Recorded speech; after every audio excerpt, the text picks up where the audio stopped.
The German command agrees to the surrender of all German armed forces in Holland, in northwest Germany. Avec la reddition du Troisième Reich, la guerre touchait à sa fin. Mais pour beaucoup, la véritable bataille ne faisait que commencer. Non pas pour des territoires, mais pour la justice.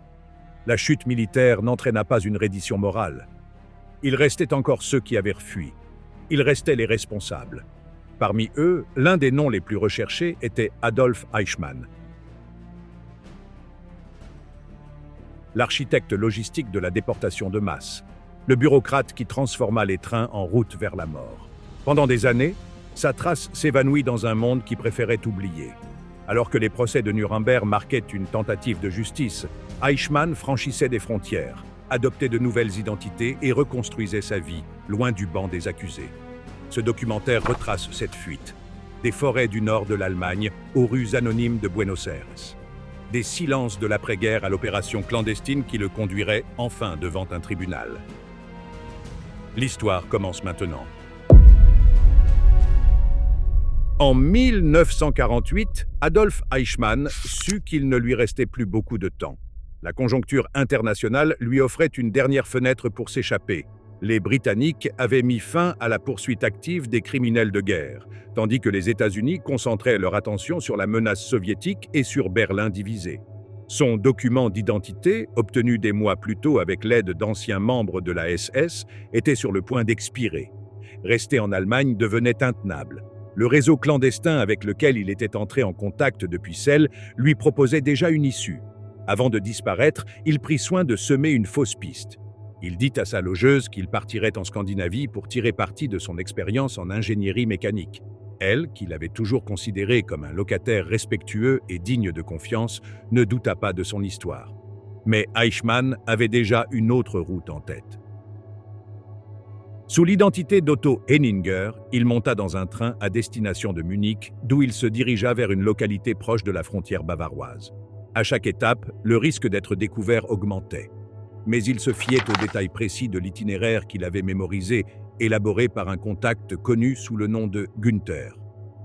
Pour cette route et pour les documents, il avait payé une grande partie de ses économies. Le premier grand obstacle fut le passage en Autriche. La localité où il devait retrouver son guide était remplie de patrouilles. En s'inscrivant à l'hôtel, il pouvait à peine tenir la plume. Son contact n'apparut pas. Il apprit plus tard qu'il avait été hospitalisé. Il passa une semaine à attendre, jusqu'à ce qu'un autre membre du réseau organise son passage avec un chasseur local. La valise sur l'épaule, ils commencèrent à franchir la frontière par des sentiers de montagne. En arrivant à une cabane en altitude, Eichmann comprit qu'il ne reverrait probablement jamais son pays natal. Le lendemain matin, alors qu'ils prenaient leur petit déjeuner, le chasseur aperçut un garde qui s'approchait par le sentier. « Ne t'inquiète pas, dit-il. » Eichmann se cacha dans une armoire couverte de poussière, luttant pour ne pas éternuer. De là, il entendit la conversation banale entre le garde et son guide jusqu'à ce que le visiteur s'en aille. Ils reprirent alors la marche, évitèrent les contrôles et descendirent jusqu'à Kufstein, déjà du côté autrichien. Quelques jours plus tard, l'aubergiste estima qu'il était sûr de continuer. Il lui interdit d'emporter sa valise, craignant qu'un bagage trop voyant n'éveille les soupçons. Une fois en territoire italien, un prêtre vêtu de noir les attendait à bicyclette. Ils transportaient la valise, passée séparément sans difficulté. Eichmann avait enfin quitté l'Allemagne.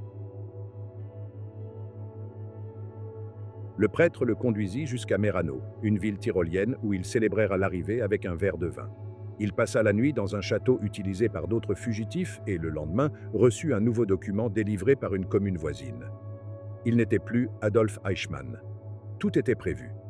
Depuis cette région du nord de l'Italie, il traverserait le continent et l'Atlantique, protégé par un réseau qui incluait aussi bien des prêtres que des fonctionnaires argentins. Sa nouvelle identité, Ricardo Clément, s'accompagnait d'un permis de débarquement pour Buenos Aires. Le plan se mettait en marche. Alors qu'il avançait à travers l'Italie sous une nouvelle identité et avec des papiers en règle, le réseau qui l'attendait en Amérique du Sud était déjà pleinement opérationnel. À sa tête se trouvait l'homme qui dirigeait l'Argentine, Juan Domingo Perón. En février 1945, lorsque la défaite du Troisième Reich était déjà inévitable, Perón convoqua les dirigeants les plus influents de la communauté allemande de Buenos Aires. Bien qu'il ait déclaré publiquement que l'Argentine romprait sa neutralité pour déclarer la guerre à l'Allemagne, ce geste fut purement symbolique. En réalité, le pays avait été pendant des années un point stratégique pour les opérations de renseignement nazis sur le continent. Perón le fit clairement comprendre, il n'abandonnerait pas ses alliés germaniques. Formé au nationalisme militaire et admirateur du régime fasciste italien depuis son séjour à Rome comme attaché, Perón n'avait jamais caché ses sympathies. Après avoir mené un coup d'État militaire, il s'était assuré le contrôle du pays bien avant de remporter les élections présidentielles. Sous son mandat, l'Argentine devint un refuge pour des centaines d'exilés de l'Axe. Après la guerre, Perón vit dans l'arrivée de scientifiques, d'ingénieurs et d'officiers du régime vaincu une occasion de renforcer le développement technologique et militaire du pays. Mais sa motivation allait au-delà du pragmatisme. Il considérait que ceux qui avaient affronté le communisme méritaient le respect, quels que fussent les crimes qu'ils avaient commis. C'est pourquoi, tout en rejetant l'immigration juive, il encourageait l'installation de nazis sous la protection de son gouvernement. L'opération destinée à faciliter ces fuites fut coordonnée par Rodolfo Freud, chef des services de renseignement argentins et fils d'un puissant homme d'affaires aux liens nazis. C'est Freud qui mit en place un réseau de contacts en Europe et en Amérique, gérant fonds, pots de vin et papiers de résidence. À ses côtés opérait Carlos Fuldner, ancien capitaine de la SS et l'un des principaux rouages du plan d'évasion. Autour d'eux collaboraient des diplomates, des journalistes, des membres du renseignement allemand et des fugitifs expérimentés en logistique clandestine. Le Vatican joua également un rôle essentiel. La figure clé fut l'évêque Alois Udall, recteur de l'église Santa Maria dell'Anima à Rome, connu pour son fervent hitlérisme et pour arborer avec fierté son insigne du parti nazi. Sous sa protection, le temple se transforma en point de départ pour des centaines de fugitifs. Udall n'agissait pas seul. Des cardinaux, des prêtres et un réseau de monastères répartis entre l'Allemagne, la Suisse, l'Autriche et l'Italie collaboraient activement à ce qu'ils appelaient des routes de salut. Bien que le Saint-Siège n'ait jamais donné d'aval explicite, le pape Pie XII n'intervint jamais pour arrêter ces opérations. Malgré tout, aucun réseau ne rivalisait en ampleur ni en organisation avec celui que Perón avait tissé depuis la Casa Rosada. Lorsque Eichmann entra en contact depuis les forêts de Lunebourg, son nom apparut rapidement dans les registres. Reinhard Kops, ancien capitaine du renseignement lié à la fois au Vatican et à Buenos Aires, se chargea d'activer son dossier. Kops connaissait bien Eichmann depuis l'époque où tous deux opéraient à Berlin et en Hongrie. En juin 1948, le dossier d'immigration fut officiellement ouvert à Buenos Aires. Le permis de débarquement était déjà disponible. Les démarches en Italie se poursuivaient. Eichmann devait suivre les étapes définies par le réseau afin d'assurer son départ final vers l'Amérique du Sud. Il n'était pas le seul. Durant ces mêmes mois, d'autres fugitifs, dont nous analyserons en détail la fuite, comme Joseph Mengele, avaient déjà emprunté le même chemin. À présent, Eichmann était le dernier des chefs nazis à quitter l'Allemagne. Avec le dossier migratoire ouvert et les papiers en règle, Eichmann partit pour Gênes. Là l'attendait le dernier maillon du réseau, le frère Eduardo de Metter, un franciscain désigné par Reinhard Kops pour assister les fugitifs en transit. À l'église Saint-Antoine, près du port, de Metter lui offrit refuge. Le lendemain, Eichmann se présenta devant le Comité international de la Croix-Rouge sous sa fausse identité, muni du permis de débarquement et d'une lettre de recommandation du prêtre. Il obtint sans difficulté un passeport provisoire, délivré et tamponné le 1er juin 1950. Il se rendit ensuite au consulat argentin. Le visa lui fut accordé sans objection. Au bureau de l'immigration, il réussit l'examen médical. Tout était prêt. Le 17 juillet au matin, le Giovanasse avança sur les eaux troubles du Rio de la Plata en direction du port de Buenos Aires. Eichmann, avec une valise contenant toutes ses possessions, se joignit à la file d'attente à l'immigration. En patientant, il révisait les éléments de sa nouvelle identité. Ricardo Clemen, né à Bolzano, mécanicien catholique, et devant déclarer qu'il séjournerait à l'hôtel Buenos Aires. Tout ce qu'il avait mémorisé ne lui servit à rien. Le passeport fut tamponné sans la moindre question. Officiellement, il était entré en Argentine. Carlos Fuldner, responsable du réseau d'exfiltration locale, l'accueillit et l'installa dans un appartement du quartier de Florida. Il le présenta à d'autres réfugiés qui, comme lui, avaient fui l'Europe sous de nouvelles identités. À Buenos Aires cohabitaient d'anciens membres du nazisme, du fascisme, de la Phalange, du régime de Vichy et d'autres dictatures de l'Axe. Eichmann n'était qu'un parmi des centaines. Fuldner lui trouva un emploi dans un atelier et s'occupa de l'obtention de ses papiers argentins. En octobre 1956, Ricardo Clément était déjà un citoyen légal. Peu après, il entra comme ingénieur à la Capri, une entreprise d'État dédiée aux travaux hydroélectriques à Tucumán. Il percevait un salaire stable et évitait de parler du passé. Même parmi ses compatriotes, il ne donnait aucune explication. Après 2 années de solitude, il décida de faire venir sa famille. Tandis qu'il buvait du maté au bord du fleuve, son épouse et ses enfants embarquaient à Gênes à bord du Salta. Ils arrivèrent sous une pluie battante, quelques jours après la mort d'Eva Perón. Eichmann, prudent, évita de se rendre au port. Il envoya à sa place 2 amis de confiance. En retrouvant les enfants, il se présenta comme l'oncle Ricardo. Ce même temps gris qui accueillit la famille accompagna leur voyage en train vers Tucumán, tandis que le pays pleurait encore la mort d'Evita. C'est dans cette nouvelle ville qu'Eichmann leur confessa sa véritable identité et exigea le silence absolu. Les enfants, encore déconcertés, commencèrent à l'appeler Der Alte, le vieux. Dans la routine quotidienne, Vera trouvait du réconfort dans la lecture de la Bible chaque matin. Pour la première fois depuis des années, ils étaient tous réunis, mais dans l'ombre. Cependant, sa disparition ne passa pas inaperçue. En Autriche, Simon Wiesenthal avait suivi la piste de Vera. Lorsqu'il arriva à la maison familiale, elle était déjà vide. Voisins et parents confirmèrent qu'ils étaient partis.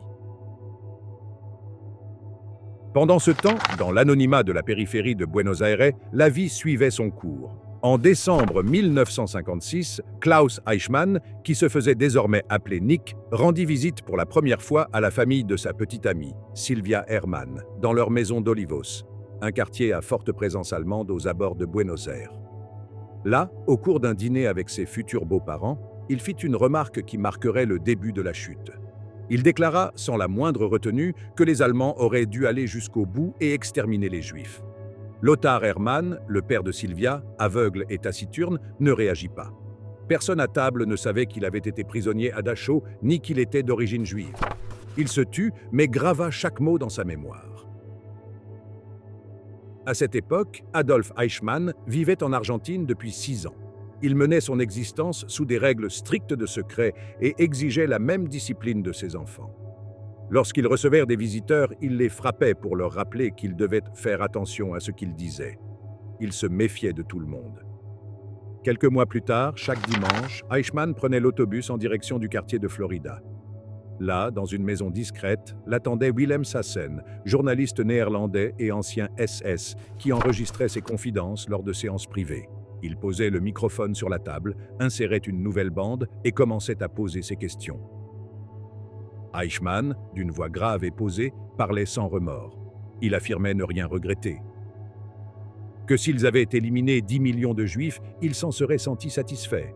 Il disait avoir accompli son devoir. Son rôle, expliquait-il, était de capturer les ennemis et de les envoyer vers leur destination finale. Selon ses propres mots, les trains vers Amsterdam avaient fonctionné à la perfection.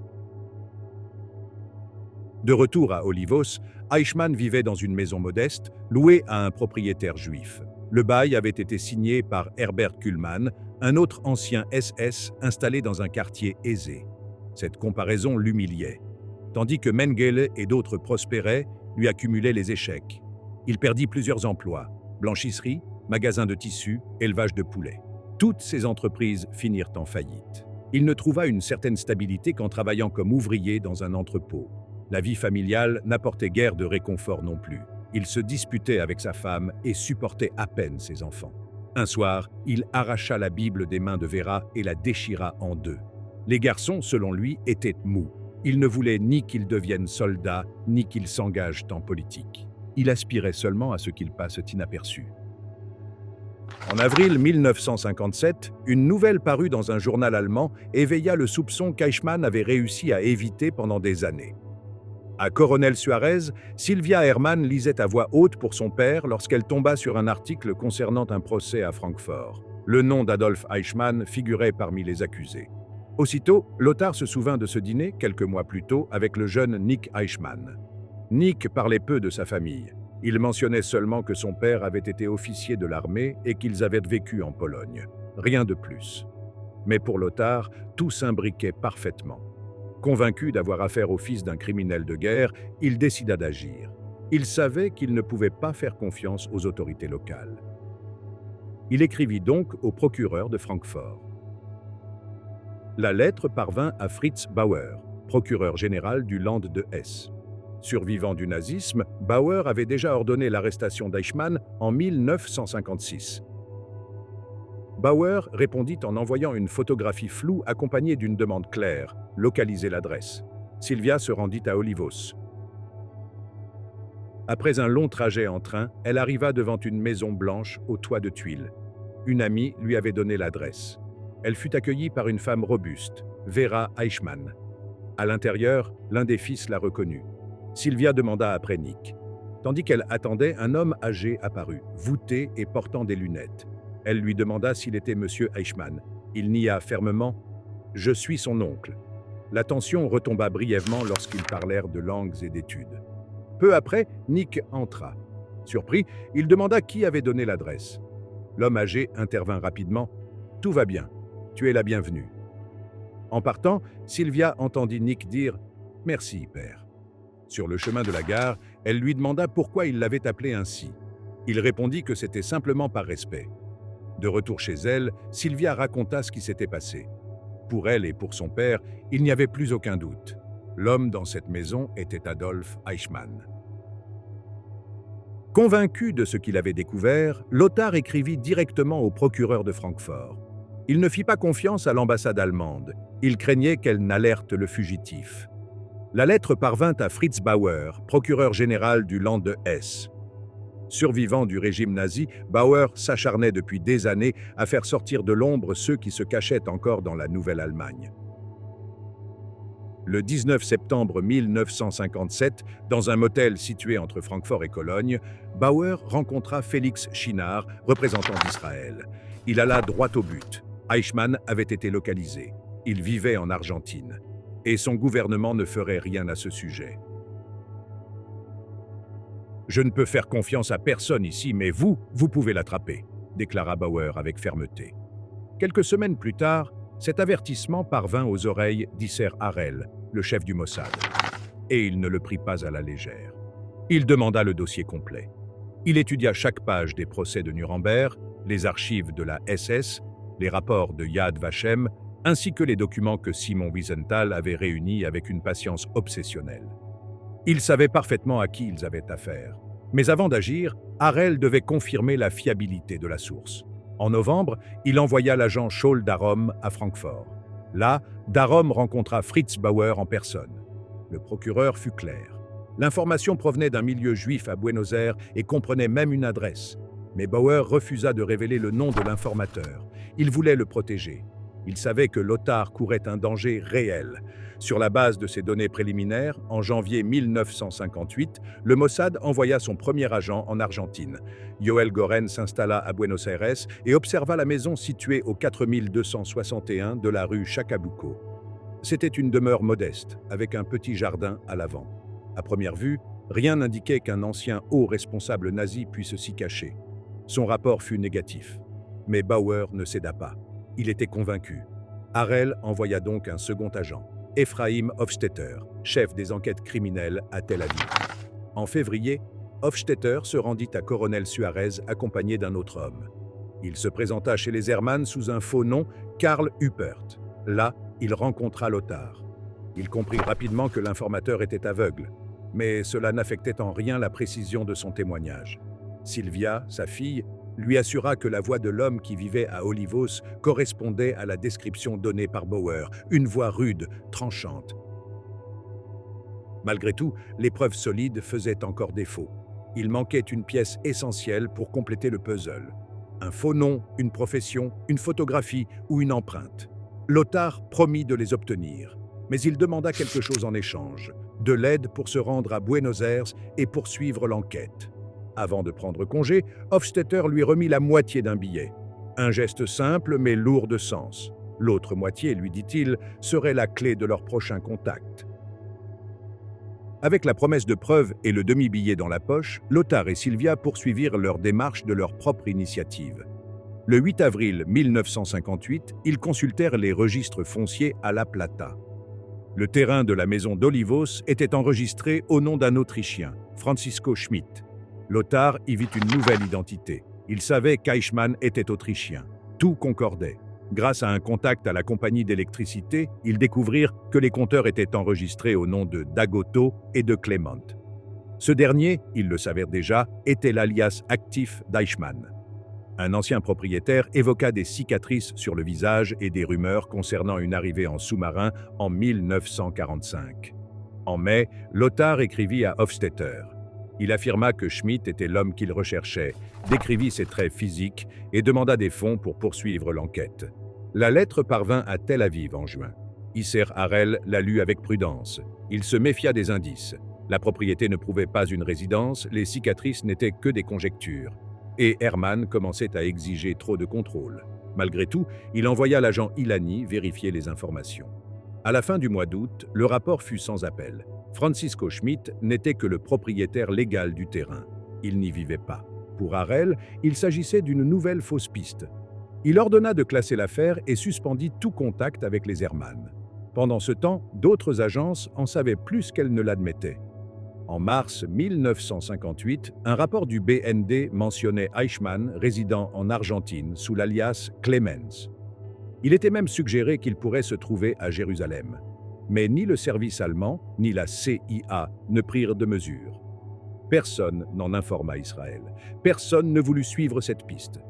Eichmann, ignorant tout de cela, commença à bâtir sa dernière cachette. À la fin de 1958, il acheta un terrain à San Fernando, isolé, sans eau ni électricité. Là, avec ses fils, il creusa et construisit une structure renforcée, aux murs épais et aux fondations profondes. C'était son refuge. En mars 1959, il trouva un emploi chez Mercedes-Benz, à l'usine de González Catán. Un environnement peuplé d'autres Allemands, dont certains étaient eux aussi des fugitifs. Il avait le sentiment de pouvoir passer inaperçu. Il croyait que le monde avait cessé de le chercher, que le silence l'avait protégé pour toujours. Alors qu'Eichmann creusait son refuge à San Fernando, convaincu que le monde l'avait oublié, la traque se réactivait à Haïfa. Le 10 octobre 1959, Tuvia Friedman, décidé à briser l'inertie, s'adressa à la presse. Il affirma qu'Eichmann se cachait au Koweït. Cette déclaration provoqua un tumulte mondial. Quelques jours plus tard, parmi les lettres qu'il reçut, l'une retint son attention. Datée du 24 octobre, elle venait d'Argentine. Son auteur, Lothar Hermann. Il affirmait qu'Eichmann n'était pas au Koweït, mais qu'il vivait avec sa famille près de Buenos Aires sous un autre nom. Il proposait des preuves et demandait la discrétion. Friedman transmit cette correspondance au Congrès juif mondial. Il savait que la piste était réelle. En décembre, Fritz Bauer se rendit en Israël avec des informations clés. Adolf Eichmann vivait en Argentine sous l'alias Ricardo Clement, confirmé par 2 sources. Méfiant à l'égard du Mossad, Bauer partagea ses informations avec le procureur Haim Cohen, qui organisa une réunion avec Isser Harel. Après avoir écouté Bauer, Harel changea de position et envoya Zvi Aharoni enquêter. Le 6 décembre, Harel informa Ben Gourion qui ordonna la capture d'Eichmann afin de le juger publiquement en Israël. Dans le même temps, des attaques antisémites en Allemagne et le silence du gouvernement allemand accroissèrent la pression sur Israël. Harel prit alors des mesures de clandestinité. Il diffusa de fausses informations, bloqua des enquêtes et endigua les fuites. Devant la Knesset, il déclara que l'opération porterait un coup mortel au néonazisme. Le 1er mars 1960, Zvi Aharoni arriva à Buenos Aires muni d'un passeport diplomatique et d'une couverture officielle, enquêter sur des incidents antisémites. En réalité, il apportait avec lui le dossier complet sur Eichmann. Après avoir mis la documentation à l'abri dans un coffre-fort, il commença ses recherches à l'adresse du 4261 rue Chacabuco. mais la maison était inhabitée et en travaux.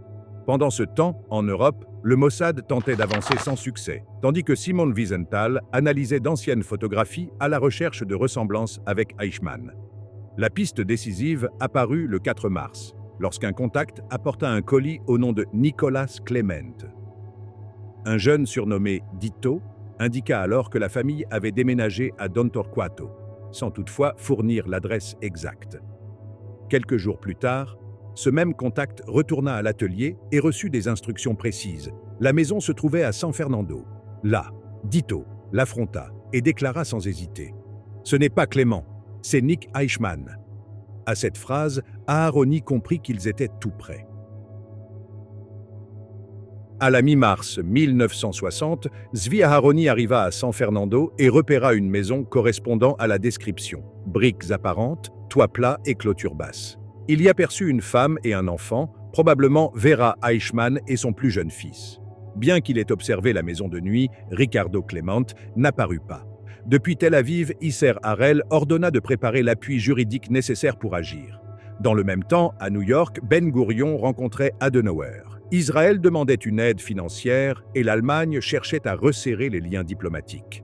Le 16 mars, Aharoni consulta des registres officiels et reçut l'indice décisif lorsqu'un collaborateur identifia la titulaire du terrain, Veronika Liebl de Fitchman.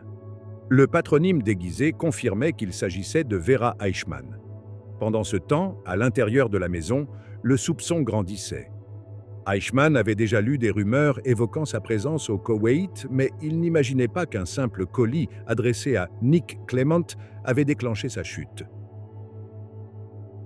Après avoir confirmé que le terrain appartenait à Veronika Liebl de Fitchman, Zvi Aharoni retourna à la maison de San Fernando. Cette fois, il vit l'homme qu'il recherchait. Le visage ne laissait aucun doute. Ricardo Clement était Adolf Eichmann. Ce soir-là, il envoya le message clé à Tel Aviv. Le conducteur est en noir. Isser Harel, sans perdre de temps, convoqua Rafi Eitan et lui confia la direction de l'opération. Le 20 mars, Aharoni observa Eichmann directement depuis une camionnette. Il le vit passer, portant des lunettes, la tête chauve et un nez inconfondable. Il savait que le moment approchait. Cette même nuit, un incident faillit compromettre l'opération. Un véhicule de l'équipe tomba dans un fossé, provoquant l'agitation des voisins. Bien qu'Eichmann ne se soit pas montré, ils durent se retirer rapidement. Dans les jours qui suivirent, Aharoni enquêta sur les fils d'Eichmann et confirma que le gouvernement allemand connaissait son lieu de résidence, mais avait choisi de ne pas intervenir. Le 3 avril, il obtint des photographies nettes de la cible avec son fils. L'identité désormais confirmée, il se rendit à Paris puis à Tel Aviv. Lors du vol de retour, Isser Harel s'assit à ses côtés. La phase finale était en marche. Avec l'ordre « Allons chercher Eichmann », la phase suivante de l'opération fut déclenchée. La première recrue fut Shalom Dani, expert en falsification, suivi de Tabor, spécialiste de la serrurerie, de la mécanique et de l'électronique. Vinrent ensuite Yaakov Gatt, agent fiable et très expérimenté, puis Ephraim Ilani, précieux pour sa connaissance de l'espagnol et de Buenos Aires. Entre-temps, Aharoni remit les photographies pour une analyse faciale. Le résultat fut sans équivoque. Les correspondances étaient nettes, en particulier au niveau de l'oreille gauche. L'identité d'Eichmann était pratiquement confirmée. Bien qu'ils sachent que sa capture violerait la souveraineté argentine, ils décidèrent d'aller de l'avant. Pour éviter toute trace menant à Israël, les agents voyageraient séparément et munis de passeports falsifiés. Peter Malkin se sentit rassuré en apprenant qu'Isser Harel serait à Buenos Aires et que Rafi Eitan dirigerait l'aspect tactique. 3 modes de capture furent évalués et Malkin entama un entraînement physique rigoureux afin d'agir avec rapidité et précision au moment de l'arrestation.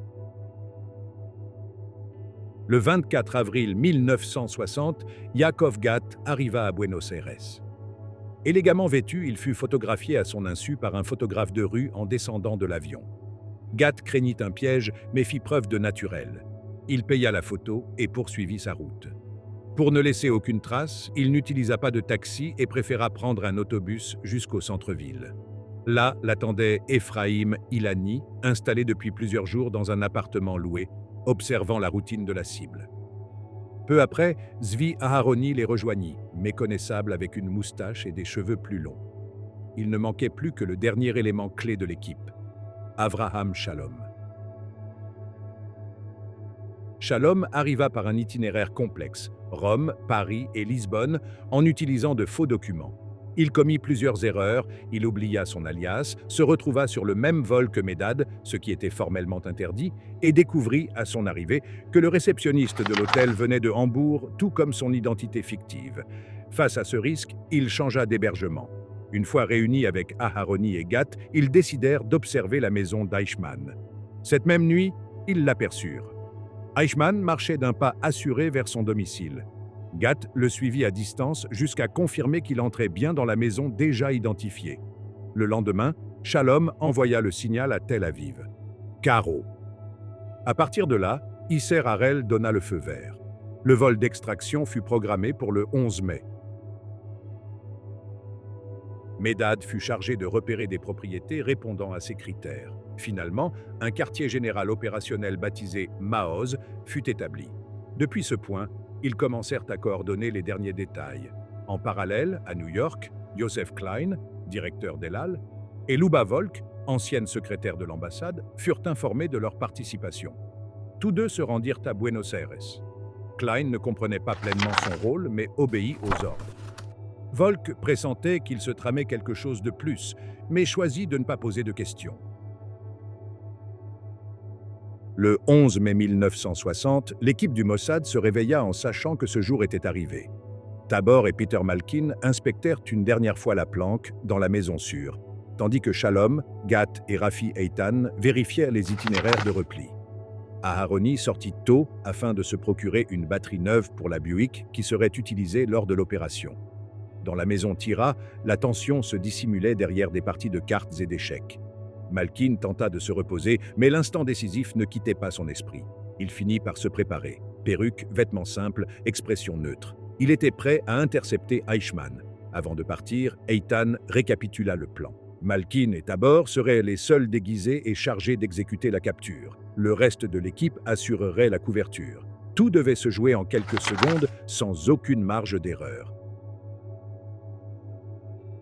Pendant ce temps, Eichmann suivait sa routine sans la moindre variation. Il travailla à l'usine Mercedes-Benz, assista brièvement à une réunion syndicale et prit l'autobus du retour comme chaque jour. Rien dans son attitude ne laissait transparaître la moindre suspicion. À 19h30, les véhicules de l'opération prirent position dans le secteur. La Buick fut placée stratégiquement sur la rue Garibaldi. Malkin et Tabor simulèrent une panne mécanique, soulevèrent le capot et attendirent. Un enfant s'approcha, intrigué, mais ils parvinrent à l'éloigner rapidement. Les doutes commencèrent pourtant à surgir. L'autobus 203 n'apparaissait pas. 2 véhicules passèrent sans s'arrêter. La tension monta. Et si Eichmann avait été averti? Et s'il avait modifié sa routine? Eitan décida de maintenir l'attente.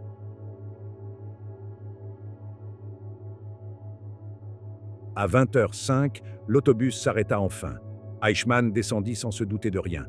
Il marchait tranquillement, une main dans la poche, tandis que Zvi Aharoni l'observait à distance. Il n'y avait aucun doute, c'était bien lui. Mais ce geste, la main dans la poche, l'inquiéta. Il pensa qu'il pouvait être armé. À cet instant, Malkin s'avança, réduisant la distance avec détermination. Eichmann, remarquant sa présence, fit un pas en arrière. Le contact fut immédiat. Dans la lutte, ils tombèrent tous deux au sol. Eichmann cria, mais n'eut pas le temps de réagir. Tabor surgit par derrière et le saisit par les jambes. En quelques secondes, ils l'immobilisèrent et le traînèrent jusqu'au véhicule.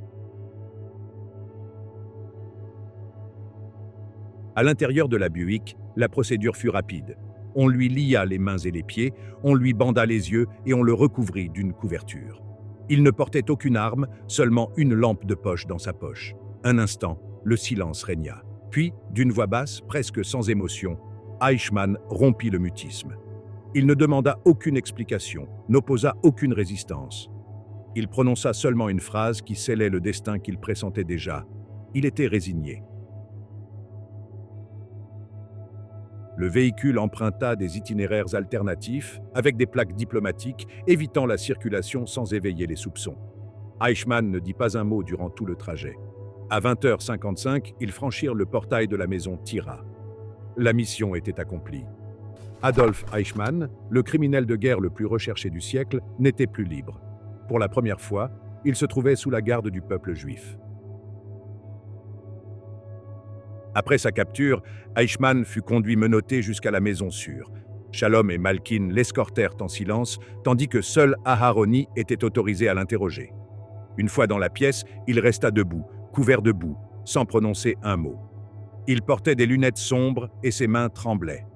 Le docteur Kaplan procéda immédiatement à son examen, à la recherche d'éventuelles capsules de cyanure.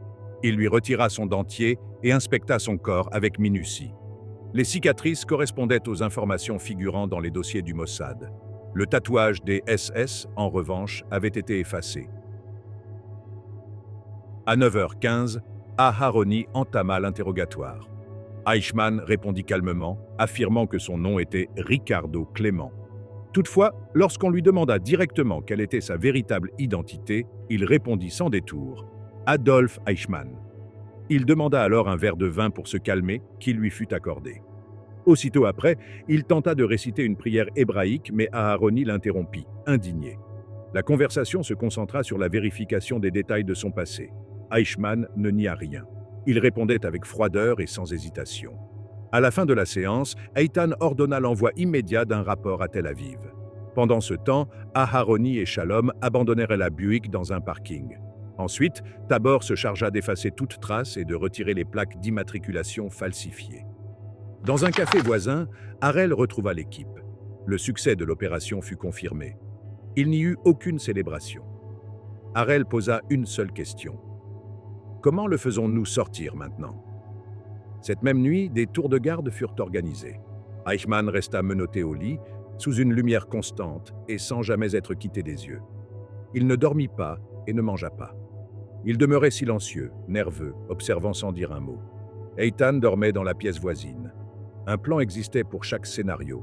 Et si quelque chose tournait mal, Tabor savait exactement quoi faire. Après une nuit blanche, la matinée du 12 mai commença avec Yaakov Gat aidant Eichmann à s'asseoir sur le lit. Il avait toujours les yeux bandés et une cheville enchaînée au montant. Aharoni arriva peu après. Il s'assit en face de lui, ouvrit son carnet et reprit l'interrogatoire. Il lui demanda pourquoi, la veille au soir, il s'était identifié comme Otto Henninger. Eichmann expliqua qu'il avait utilisé ce nom pendant plusieurs années lorsqu'il travaillait comme bûcheron en Allemagne avant de rejoindre l'Argentine. Sans opposer la moindre résistance, il raconta sa fuite après la guerre, sa dernière rencontre avec Kaltenbrunner, son passage par les Alpes, son arrestation par les Américains, puis son évasion d'Europe. Il relatait avec fierté la manière dont il avait déjoué ses poursuivants. Il ne manifesta aucun remords. Aharoni lui demanda alors pourquoi sa famille n'utilisait pas le nom de Clément. Eichmann répondit avec dédain qu'il ne pouvait pas leur demander de vivre dans le mensonge. Interrogé sur d'autres nazis, il nia savoir où se trouvaient Mengele ou Bormann. Il affirma ne plus avoir de contact récent avec ceux qui l'avaient aidé à falsifier des documents pour s'échapper. « C'était il y a longtemps », dit-il. À propos de son épouse, il déclara qu'elle devait être effrayée et qu'elle ne comprendrait pas ce qui se passait. Quant à ses fils, Nick et Dieter, il pensait qu'ils finiraient par comprendre qu'il s'était produit quelque chose de grave, mais ne croyait pas qu'ils iraient voir la police. Des autres fugitifs du nazisme, il dit qu'ils préféreraient ne pas s'impliquer, ne se souciant que de leur propre sécurité. Aharoni fut direct et lui demanda s'il était disposé à comparaître devant un tribunal en Israël. Eichmann répondit sans hésiter « Non, je n'ai rien fait de mal, je n'ai fait qu'obéir aux ordres. Si l'on m'accuse de quoi que ce soit, je devrais être jugé en Allemagne ou en Argentine. Je n'ai aucun lien avec Israël. » Aharoni le regarda avec incrédulité. Eichmann ajouta simplement qu'il y réfléchirait. Pendant ce temps, ses fils prenèrent conscience de sa disparition. Dieter s'exclama « Le vieux n'est pas là !» Ensemble, ils parcoururent la ville jusqu'à la maison de Carlos Fultner à la recherche de réponses. Ils pensèrent qu'il avait peut-être eu un accident ou qu'il avait été arrêté. Ils consultèrent des hôpitaux, des commissariats, même Mercedes-Benz. Finalement, ils retrouvèrent ses lunettes brisées, enfoncées dans la boue à l'endroit où il avait été capturé. Ailleurs dans la ville, Harel et Joseph Klein discutaient des méthodes possibles pour faire sortir Eichmann du pays. L'option la plus sûre était une caisse scellée, considérée comme bagage diplomatique, chargée sur un chariot de service directement vers l'avion. Le personnel d'El Al avait déjà été choisi, bien que seul le pilote connût le véritable objectif du vol. Dans la maison Tira, Eichmann obéissait à chaque ordre. Même pour aller aux toilettes, il demandait la permission. Lors d'un exercice dans la cour, il demanda s'il l'emmenait pour le fusiller. Les agents le trouvaient pathétique, non pas pour ce qu'il avait fait, mais pour ce qu'il était devenu. Ce jour-là, Judith Nessiahu arriva, envoyée pour aider aux tâches domestiques. D'abord disposée à coopérer, elle confessa après l'avoir vu. « L'idée de cuisiner pour lui me soulève le cœur. J'en frissonne à l'idée de toucher quelque chose qui l'a touché. » Dans la nuit du 13, Malkin de garde tuait le temps en dessinant sur une carte de l'Argentine. Il représenta Eichmann armé aux côtés de Hitler, Mussolini, de ses propres parents et de la sœur d'Eichmann, Fruma. À l'aube, le prisonnier fut rasé, nourri et maintenu sous une surveillance stricte. En parallèle, les radios et les journaux locaux furent surveillés. Il n'y avait aucune mention de Ricardo Clément ni d'une éventuelle disparition. Quelques heures plus tard, le message chiffré parvint en Israël. Avec cette clé, la chaîne officielle fut activée. Karoz informa Golda Meir, qui reçut la nouvelle avec stupeur. À S2 Boker, Ben Gourion fut informé qu'Eichmann avait été identifié sans la moindre marge d'erreur. Ce soir-là, il nota dans son journal que, si tout se confirmait, il s'agirait de l'une des opérations les plus importantes jamais menées par le pays. Le 18 mai 1960, la délégation israélienne embarqua à bord du Britannia 4XAGD à l'aéroport de Lod. Officiellement, le vol était destiné à célébrer le 150e anniversaire de l'indépendance argentine. Officieusement, il obéissait à des instructions précises. Abba Eban, chef de la délégation, fut informé par Ben Gourion. Il devait également récupérer Adolf Eichmann. Parmi les passagers se trouvaient des officiers tels que le général Meir Zorea. La majorité de l'équipage ignorait la véritable mission. Certains, en voyant des visages inconnus en uniforme, commencèrent à nourrir des soupçons. Pendant ce temps, Isser Harel restait obsédé par un autre nom, Joseph Mengele. Un émissaire clandestin tenta d'entrer en contact avec lui dans une boutique tenue par son entourage, mais fut repoussé. La ville, placée sous contrôle policier à la suite d'attentats récents, compliquait toute manœuvre secrète. Dans un autre quartier de Buenos Aires, les fils d'Eichmann, Nick et Dieter, firent irruption dans une synagogue à la recherche d'indices. Le désespoir grandissait, et bien que des idées radicales aient émergé, comme l'enlèvement d'un diplomate israélien, ils finirent par les écarter et décidèrent de poursuivre leurs recherches par leurs propres moyens. Entre-temps, dans la nuit du 19 mai, Malkin se retrouva de nouveau face à Eichmann. Il l'interrogea directement sur son rôle dans la solution finale, mais celui-ci insista sur le fait qu'il n'avait tué personne et qu'il s'était contenté d'organiser des transports. Calmement, Malkin lui offrit du vin et des cigarettes et parvint à le convaincre de signer une déclaration volontaire. Eichmann accepta et écrivit de sa propre main.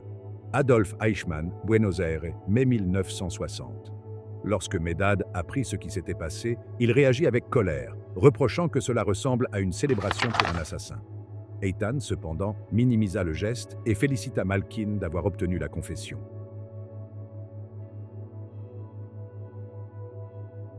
À 7 heures du matin, le Britannia amorçait sa descente au-dessus de Recife.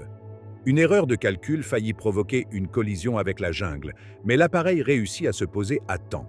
Bien qu'ils aient été officiellement accueillis, un problème surgit à la tour de contrôle. Il ne fut résolu que grâce à un pot de vin discret négocié par un émissaire local. L'incident dépassé, le voyage put reprendre. Quelques heures plus tard, à 4 heures de l'après-midi, l'avion atterrit à Buenos Aires avec 3 heures de retard. Sur place, Abba Eban prononça un discours en espagnol afin de sauver les apparences, tandis que Luba Volk, responsable de la logistique, remarquait une présence inhabituelle de personnel supplémentaire. Elle posa des questions, mais n'obtint aucune réponse claire. En secret, Harel et son équipe réglaient déjà les derniers détails de l'extraction. Eichmann serait transféré déguisé en employé d'El Al et le vol de retour ne ferait aucune escale avant Dakar. Ce soir-là, à Maoz, l'équipe se réunit pour passer en revue chaque élément. Faux documents, itinéraire de fuite, déguisement. Le plan d'extraction par voie maritime fut abandonné et toute l'attention se concentra exclusivement sur l'aéroport. Pendant ce temps, à Tira, la tension montait.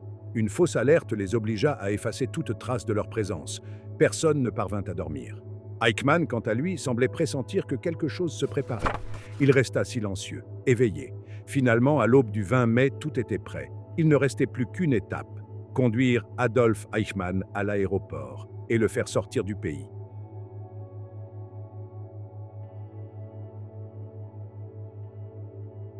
La maison Tira demeurait silencieuse, mais chacun des mouvements de l'équipe obéissait à une chorégraphie précise.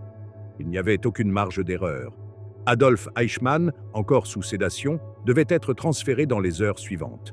Dehors, le jour se levait, et avec lui commençait la phase la plus délicate de toute l'opération. Aharoni, déguisé en chauffeur diplomatique, récupéra une Chevrolet à l'ambassade.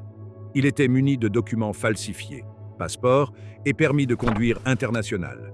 Avant de prendre la route, il fit inspecter minutieusement le véhicule. Pendant ce temps, Shalom Dani peaufinait les papiers du prisonnier. Il comprenait un certificat médical évoquant une légère contusion et le déclarant apte à voyager. Le passeport était établi au nom de Zikroni. À l'aéroport, Tabor inspecta le Britannia et supervisa la construction d'une cloison dissimulée dans les toilettes de première classe. En cas de problème, ce serait la cachette.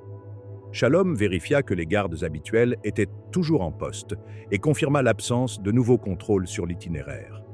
Harel, installé dans un restaurant de l'aéroport, coordonnait l'ensemble sans attirer l'attention. Autour de lui, policiers et soldats prenaient leur repas sans imaginer qu'Eichmann serait embarqué cette même nuit. Lavie et Putsch tentèrent une dernière fois de retrouver Joseph Mengele. Ils se rendirent dans une maison à Vicente Lopez, mais n'y trouvèrent qu'une locataire étrangère. Mengele n'y était plus. La nouvelle parvint à Harel comme une déception inévitable. À 7h30 du soir, dans une maison discrète de San Fernando, le signal attendu arriva. Tout était en place. Malkin s'approcha du prisonnier et entama la transformation. Il teignit ses cheveux, maquilla son visage, lui posa une moustache factice et l'habilla d'un uniforme de la compagnie El Al. Eichmann n'opposa aucune résistance. Pas un mot. Seulement un regard vide, résigné. Dans la cuisine, Kaplan préparait le sédatif. Eichmann murmura qu'il n'en avait pas besoin, mais finit par l'accepter. Il savait qu'il n'y avait pas d'issue. Peu après, on l'installa sur la banquette arrière d'une Chevrolet. À ses côtés, le médecin surveillait chacun de ses gestes. Aharoni prit le volant, Goren s'assit à l'avant, tandis qu'un autre véhicule avec Eitan et Tabor suivait de près. En cas d'imprévu, Malkin et Nessiaou restaient en réserve, prêts à interrompre l'opération.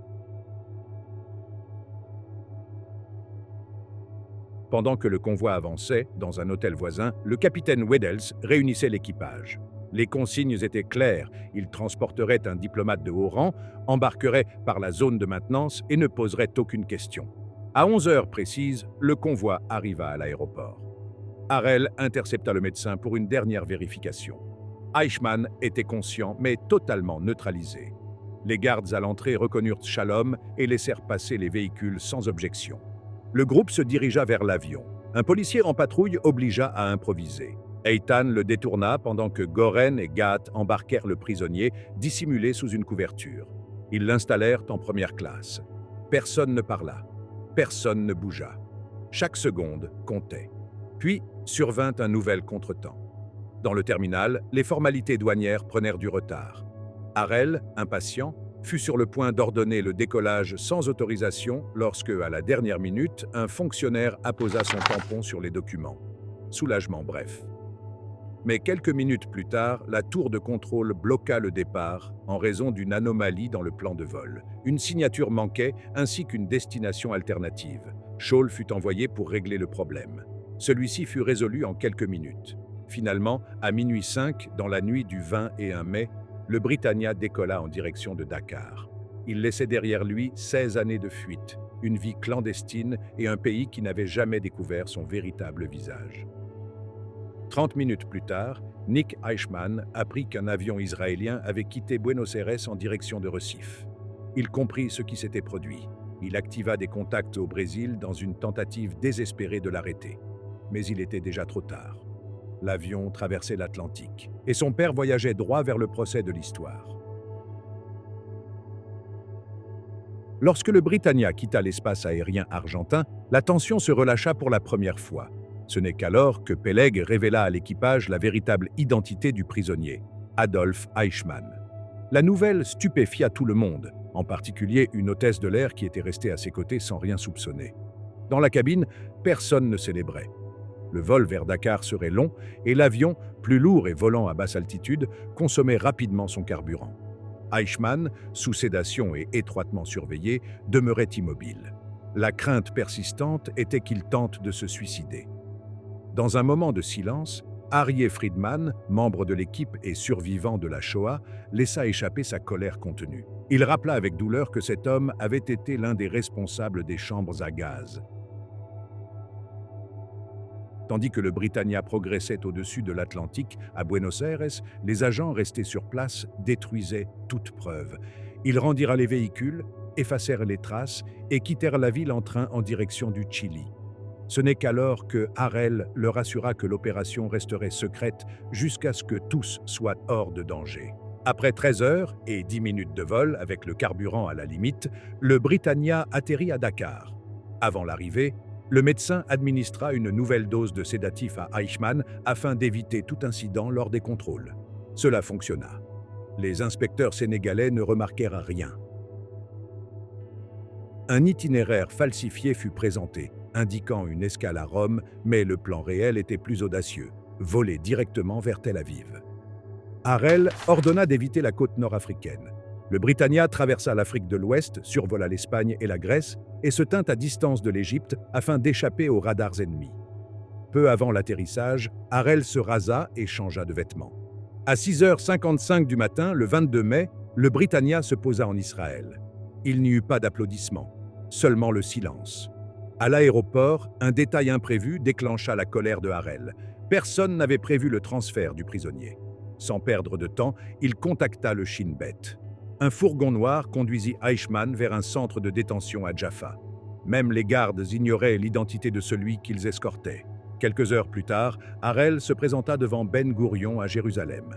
Sans détour, il annonça qu'Adolf Eichmann se trouvait désormais sur le sol israélien. Le Premier ministre ordonna la vérification de son identité. 2 agents la confirmèrent officiellement dans l'après-midi. Ben Gourion n'attendit pas davantage. Il ordonna de rendre l'annonce publique. Le lendemain, le 23 mai, Adolf Eichmann fut présenté devant le juge Emmanuel Halevi.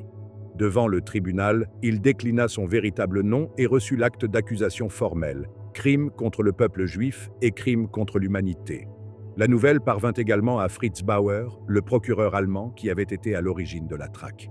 Lorsqu'il reçut la confirmation, il ne put retenir ses larmes. Il savait que, enfin, la justice s'était mise en marche. Après son arrivée en Israël, Adolf Eichmann fut transféré dans une installation de très haute sécurité près de Haïfa. Le camp Iyar, un ancien site militaire, avait été spécialement aménagé afin de le maintenir dans un isolement total. Seul un groupe restreint d'agents y avait accès. Chaque mouvement, chaque contact faisait l'objet d'un contrôle strict. Les gardiens sélectionnés n'avaient aucun lien personnel avec des victimes de la Shoah. La consigne était claire. Empêcher tout acte de vengeance ou tout traitement inapproprié. Même sa nourriture était inspectée avant d'être servie. Aucun détail n'était laissé au hasard. Le 29 mai 1960 débuta l'interrogatoire officiel. Il fut conduit par Avner Less, un officier méthodique et patient sous la supervision de Joseph Hofstetter, du tout nouveau Bureau 06. Au fil des séances, Eichmann accepta de répondre aux questions et d'être enregistré. Si vous souhaitez entendre des extraits authentiques de ces interrogatoires et comprendre en détail comment il tenta de justifier ses actes, vous pouvez dès maintenant accéder à la vidéo suivante à l'écran. Vous y découvrirez ses propres paroles, confrontées à une histoire qu'il ne pouvait plus dissimuler. Merci à toutes celles et ceux qui soutiennent la chaîne. Une chaleureuse accolade.